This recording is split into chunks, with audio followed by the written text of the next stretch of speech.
morning, students. How are you? Hope you all are fine.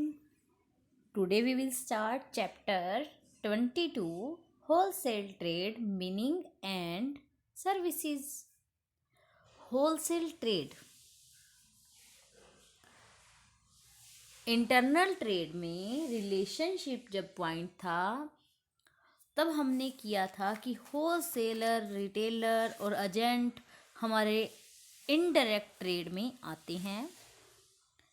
जब indirect trade में हम wholesaler, retailer और consumer तक गुड्स को पहुंचाने में जब होलसेलर की हेल्प लेते हैं तो वो हमारा इनडायरेक्ट ट्रेड में आता था। मींस इनडायरेक्ट ट्रेड इसलिए कहा जाता था क्योंकि प्रोड्यूसर जो है वो डायरेक्ट कांटेक्ट में नहीं होता है कंज्यूमर के, उनके बीच में एक मीडिएटर होलसेलर जो होता है। अब यहाँ हम करने जा रहे हैं कि क्या है wholesale trade. Wholesale trade remove the distance between producer and consumers.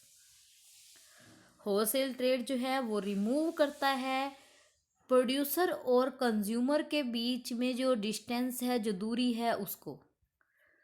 क्या है मीनिंग होलसेल ट्रेड का देखेंगे। It refers to that type of trade under which goods or services are bought in the bulk from producer and are sold in small quantity to the retailers. यहाँ पर ये बात होती है कि जब प्रोड्यूसर से ज़्यादा मात्रा में ख़रीदा जाता है और थोड़ी थोड़ी मात्रा में स्मॉल क्वांटिटी में रिटेलर को भेजा जाता है, वो होलसेलर कहलाते हैं, वो होलसेल ट्रेड कहलाता है।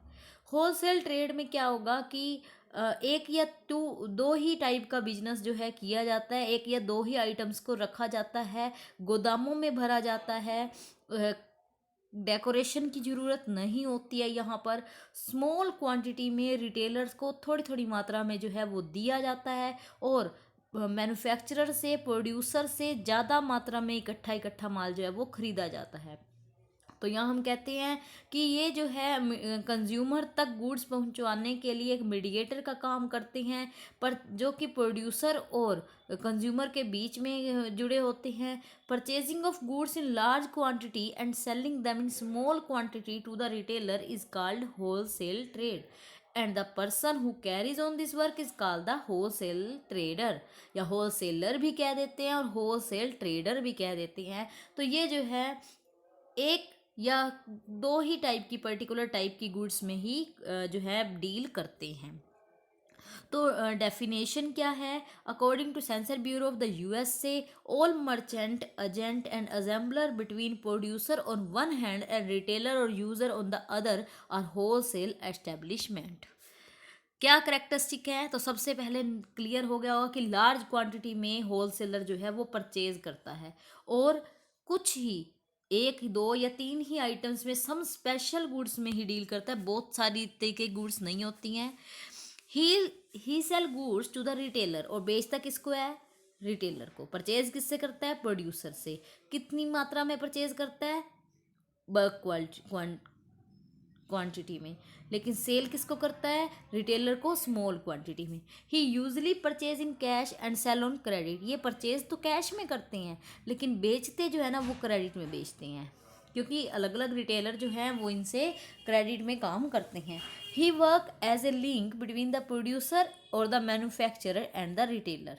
देर आर मैनी एजेंट और brokers with the wholesaler for selling goods. Different agent होते हैं, ब्रोकर्स होते हैं जो कि इसकी गुड्स को सेल करवाते हैं। More capital is required for a wholesale trade. इसके लिए ज़्यादा कैपिटल चाहिए। देखो, आप खरीदोगे कैश में, बेचोगे क्रेडिट में, तो कितना पैसा आपको चाहिए। दोनों को आप फैसिलिटी दे रहे हो, प्रोड्यूसर को फैसिलिटी दे रहे हो, आप जल्दी से कैश पे कर देते हो। होलसेलर, रिटेलर को आप फैसिलिटी दे रहे हो, वो आराम से पे करेंगे। तो आपको एक तरह से डबल मनी चाहिए हो जाती है। The wholesaler adopt modern mean of advertisement to promote the sale of goods. Wholesaler जो हैं एडवर्टाइजमेंट भी करते हैं गुड्स को प्रमोट करने के लिए, उसकी सेल को प्रमोट करने के लिए। He store his goods in godown rather than in his shop. ये अपनी शॉप में गुड्स को नहीं रखते हैं, ये गोडाउन में गुड्स को रखते हैं। नेक्स्ट हमारा पॉइंट है the wholesaler spend very little in decorating his shop और एस्टेब्लिशमेंट। ये अपनी जो होल सेलर हैं वो अपनी शॉप पर कुछ ही डेकोरेशन नहीं करते हैं, मीन्स बिल्कुल थोड़ी ही करनी पड़ती है इन्हें। Only sample of goods are kept in the shop. सिर्फ सैंपल ही गुड्स के जो है वहाँ पर शॉप में रखे जाते हैं, बाकी सारा काम जो है वो गोडाउन से होता है। He purchase goods on the basis of advance payment and orders. ये एडवांस पेमेंट भी और ऑर्डर से भी गुड्स को मंगवाते हैं। Wholesaler establish a balance between the demand and supply for storing goods. Wholesaler जो है एक बैलेंस मेंटेन करते हैं डिमांड और सप्लाई के बीच, किसका, गुड्स का। The percentage of profit for a wholesaler is very little. इनका जो प्रॉफिट होता है होल सेलर का वो बहुत ही कम होता है, और इनको financially help both the producer और to manufacturer and the retailer. इनको इतनी ज़्यादा फाइनेंस की नीड होती है, क्या होता है कि प्रोड्यूसर से ये कैश में परचेज करते हैं और रिटेलर को ये क्रेडिट में देते हैं। तो मैन्युफैक्चरर और रिटेलर के लिए दोनों तरफ से वो फाइनेंशियली हेल्प कर रहे होते हैं, इसलिए इन्हें ज़्यादा क्वांटिटी, ज़्यादा मोर कह सकते हैं हम कि मोर कैपिटल की नीड रहती है। क्या है सर्विस और यूटिलिटी ऑफ होलसेलर? होलसेलर की यूटिलिटी और सर्विसेज क्या है? The wholesale trade has a special significance of its own in removing the difficulties और प्रॉब्लम और modern business. It offers services regarding every aspect of business. These aspects of business include primarily the manufacturer or the producer, retailer, consumer and society. जो wholesale trade होते हैं वो क्या करते हैं, एक स्पेशल सिग्निफिकेंस दिखाता है, रिमूव करता है सारी डिफ़िकल्टीज़ को, जो भी प्रॉब्लम्स आ रही हैं उनको, और सर्विसेज देता है हर टाइप के बिजनेस की, जैसे कि इसमें मैन्युफैक्चरर को भी सर्विस मिल रही है, रिटेलर को भी मिल रही है और कंज्यूमर को भी। For the convenience of study the service of the wholesaler traders have been divided into these 3 categories. तो यहाँ पर अलग अलग कैटेगरी से दिखाया है कि मैन्युफैक्चरर को क्या फ़ायदा मिलता है होलसेलर के आने से, रिटेलर को क्या फ़ायदा मिलता है और कंज्यूमर को क्या फ़ायदा मिलता है, या सोसाइटी को क्या बेनिफिट है। तो फर्स्ट हमारा पॉइंट यहाँ पर है वो है क्या, सर्विस टुवर्ड प्रोड्यूसर और मैन्युफैक्चरर। तो providing information about demand. Manufacturer को क्या चाहिए, एक तो उसकी गुड्स को सेल होना चाहिए, और दूसरा उसको जो कस्टमर क्या चाहते हैं उसका जो है डिमांड का पता लगाना पड़ता है, या उसकी इन्फॉर्मेशन उसको देनी होती है कि कस्टमर क्या डिमांड कर रहे हैं। तो wholesaler does not have a direct contact with the consumer but the retailer inform the wholesaler about the demand of the consumer, और वो आगे किसको पास करेगा, pass it on to producers. The producer produce goods of different type on the basis of demand.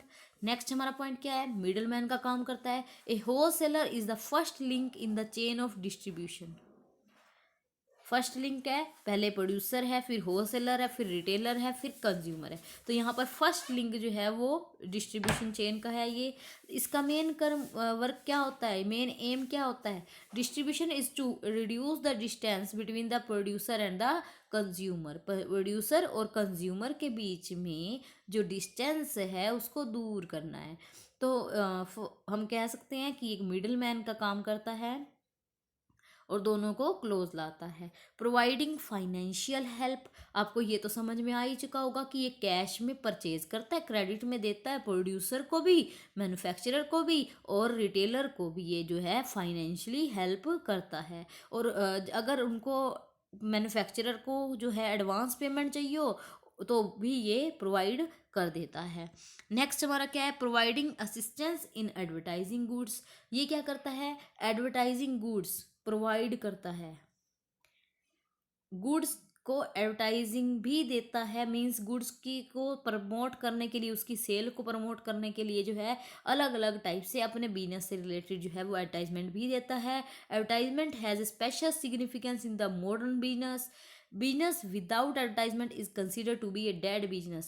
The chief function of advertisement is to provide information about the new thing and attract the customer toward these products.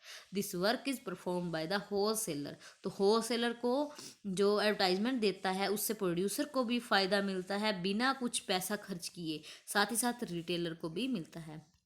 Next क्या है, providing storage facility. A wholesaler purchase goods in large quantity and store them into godown.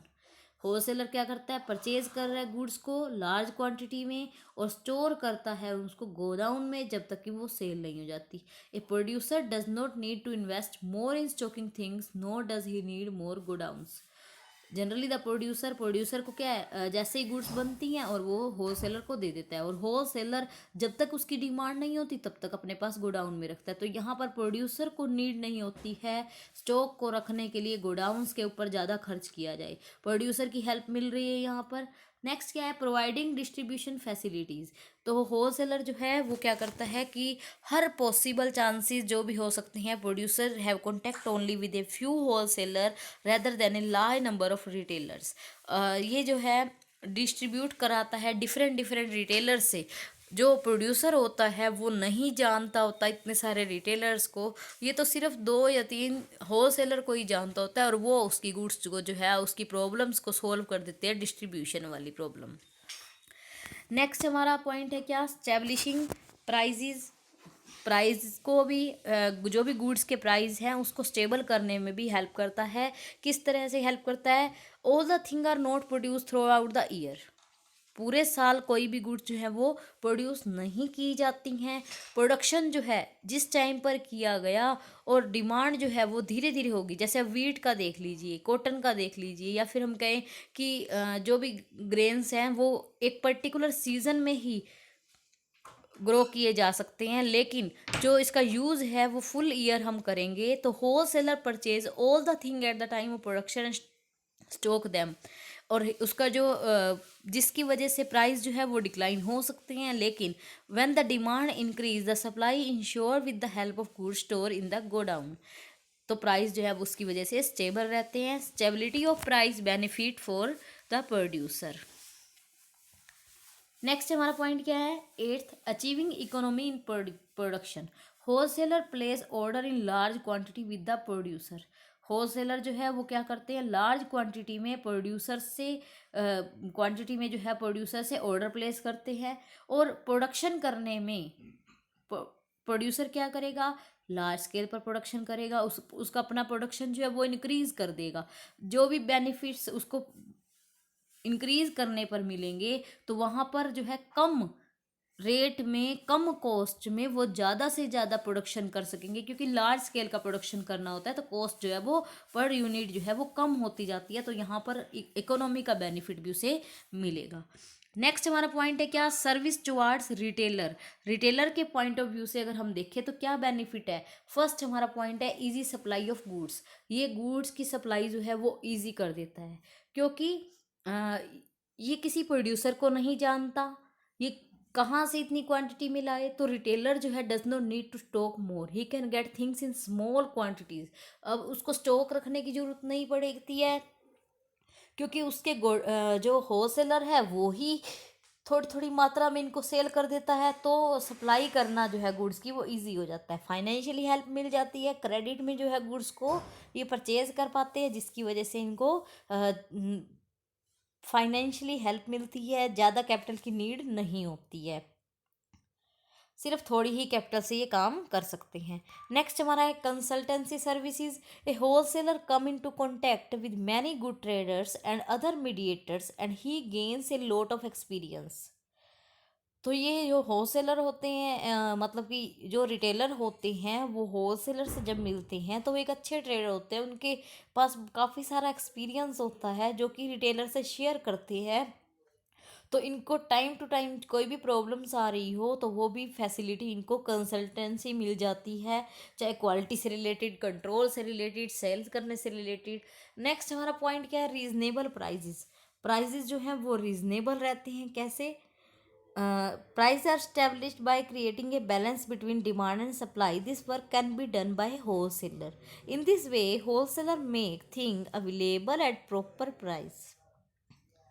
Benefit of advertisement, wholesaler जो हैं वो benefit देते हैं advertisement का भी, क्योंकि ये एडवर्टाइजमेंट कराते हैं। तो एडवर्टाइजमेंट कराने से क्या होता है कि प्रोड्यूसर को भी उसकी गुड्स का बिना कुछ कॉस्ट किए जो है वो एडवर्टाइजमेंट हो जाता है, और साथ ही साथ रिटेलर को भी एडवर्टाइजमेंट के बेनिफिट मिलते हैं। इंफॉर्मेशन अबाउट न्यू प्रोडक्ट, कोई भी प्रोडक्ट नया मार्केट में आया है या कुछ भी नए प्रोडक्ट को कैसे यूज़ करना है या उससे रिलेटेड कोई भी इंफॉर्मेशन है, वो रिटेलर को होलसेलर से ही मिलती है।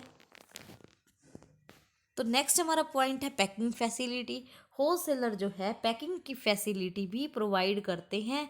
पैकिंग फैसिलिटी में किस तरीके से गुड्स को सेपरेट सेपरेट करना है, उसको कंटेनर्स में रखना है, तो ये पैकिंग भी इनके द्वारा प्रोवाइड की जाती है। अब कंज्यूमर या सोसाइटी के लिए क्या बेनिफिट है, तो ये मार्केट की फ्लक्चुएशन को कंट्रोल करते हैं। A wholesaler control his fluctuation in the market by stocking goods, good को स्टॉक में रखकर जो है उसकी फ्लक्चुएट, कभी डिमांड कम कभी ज़्यादा, तो उसमें प्राइस के ऊपर जो है कंट्रोल रखने में हेल्प करते हैं। Easy availability of goods, goods को जो है इजीली अवेलेबल कराते हैं। ये काफ़ी दूर दूर के प्रोड्यूसर से माल जो है परचेज कर लेते हैं, जिससे क्या है जो गुड्स है वो हर एरिया में हर पर्सन को इजीली अवेलेबल हो जाती है। नेक्स्ट है क्या, selection facility. A wholesaler collect thing from various producer at one place, this help the retailer and the consumer is making their choice easily. ये एक या दो प्रोडक्ट की ही जब करते हैं तो उसमें हर तरह की क्वालिटी जो है वो रखते हैं, जिससे क्या होगा कि कलेक्ट कर लेते हैं डिफरेंट डिफरेंट प्रोड्यूसर से, तो हर टाइप की क्वालिटी इनको मिल जाती है, जिससे ये चूज़ जो है इजीली कर सकते हैं। बेनिफिट ऑफ एडवर्टाइजमेंट, एडवर्टाइजमेंट में भी बेनिफिट मिलता है। कैसा बेनिफिट, एडवर्टाइजमेंट करा देते हैं तो जिससे इनको घर बैठे ही इंफॉर्मेशन मिल जाती है अलग अलग प्रोडक्ट की। रिमूवल ऑफ कंज्यूमर कंप्लेंट्स, अगर कंज्यूमर की कोई कंप्लेन रहती है क्वालिटी या साइज से रिलेटेड, तो इसको भी रिमूव करने का काम करते हैं, क्योंकि ये इनके द्वारा दी गई इंफॉर्मेशन को आगे प्रोड्यूसर को पास करते हैं। नेक्स्ट हमारा पॉइंट क्या है, possibility of large scale production. ये क्या करते हैं, लार्ज स्केल पर प्रोडक्शन कराने में भी हेल्प करते हैं। लार्ज स्केल में प्रोडक्शन कैसे कराएंगे, क्योंकि होलसेलर जो है सारी गुड्स को अपने गोडाउन में भर लेता है। जब गोडाउन में भरता है तो वो क्या है, ज़्यादा ज़्यादा गुड्स बनाने के लिए प्रोड्यूसर को एक तरह से मोटिवेट करता है। जब ज़्यादा क्वांटिटी मोटिवेट की जाएगी तो वो ज़्यादा क्वांटिटी बनाएगा, और ज़्यादा क्वांटिटी बनाएगा तो पर यूनिट कॉस्ट कम आएगी। अब पर यूनिट कॉस्ट कम आई तो कस्टमर को भी तो सोसाइटी को भी तो पर यूनिट कॉस्ट कम मिलेगी। साथ ही साथ जितना ज़्यादा प्रोडक्शन कराया जाएगा उतने पर्सन को एम्प्लॉयमेंट मिलेगा, तो जॉब भी मिलेगी, तो वो सोसाइटी के लिए तो बेनिफिट हो रहा है यहाँ पर। तो इसीलिए हम यहाँ पर कहते हैं कि लार्ज स्केल के प्रोडक्शन के बेनिफिट जो हैं वो यहाँ पर सोसाइटी को भी मिलते हैं। ये चैप्टर हमारा कंप्लीट होता है। नेक्स्ट वीडियो में हम करेंगे next chapter. Thank you and bye bye, have a nice day.